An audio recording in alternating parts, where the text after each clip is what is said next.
Remue ménage. Remue ménage.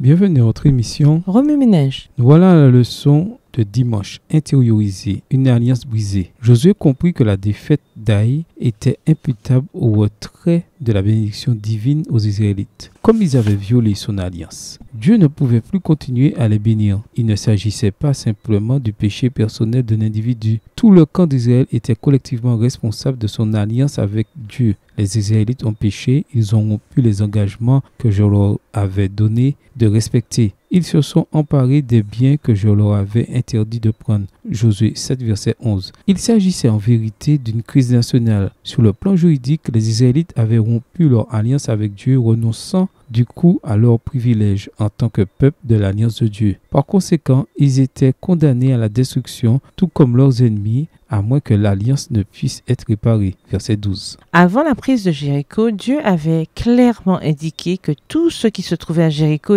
lui était consacré. Rien ne devait être pris pour le butin ou l'usage personnel. Josué l'avait annoncé à tout le monde. Mais attention, ne prenez rien de ce qui doit être détruit, sinon vous attirerez le malheur et la destruction sur le camp d'Israël. Josué 6, verset 18. Personne ne pouvait prétendre qu'il n'avait pas compris ou pas entendu. Du coup, ne pas tenir compte de l'ordre de Dieu, c'était banaliser son miracle à Jéricho et rejeter son alliance avec Israël. Il n'y avait qu'une seule solution. Le Seigneur dit à Josué de se lever et de sanctifier le peuple. Josué 7, verset 13, version du second. Le mot sanctifier signifie aussi mettre à part. Dieu avait mis Israël à part du monde à la fois dans son identité et dans sa pratique. Choisir d'apporter un objet interdit dans le camp, c'était choisir à nouveau de s'identifier au monde. Du coup, il fallait absolument ôter cette chose interdite pour qu'Israël redevienne le peuple de l'alliance de Dieu. Vous ne pourrez pas résister à vos ennemis tant que vous n'aurez pas éliminé ces biens. Verset 13. Josué s'adressa à tous les Israélites et leur donna une nuit pour sonder leur cœur et confesser leurs péchés. Le lendemain, on tira au sort un homme nommé Akan, lequel fut désigné comme étant le coupable. Ne pouvant plus se dérober, Akan reconnut qu'il avait vu, convoité et pris des objets interdits dans les ruines de Jéricho. Ces objets comprenaient un beau vêtement importé de Babylone, environ 2,3 kg d'argent et un morceau d'or pesant environ 0,6 kg. Dans l'espoir de dissimuler ses gains, Akan s'était précipité dans sa tente et y avait enterré ses objets. Mais on ne peut pas se cacher de Dieu. Akan se condamna lui-même non seulement par son propre témoignage, mais aussi par les preuves indéniables retrouvées dans sa tente. Parce qu'il s'était identifié aux choses de Jéricho, il dut subir le même châtiment que les habitants de Jéricho. Revenez à votre texte écrit et étudiez le passage. Encerclez les mots, expressions ou idées répétées. Soulignez les mots ou expressions qui sont importants et qui signifient quelque chose pour vous. Reliez par une flèche les mots ou expressions aux autres mots ou expressions associés au connexe. Quels éclairages particuliers vos notes semblent-elles indiquer dans l'ensemble?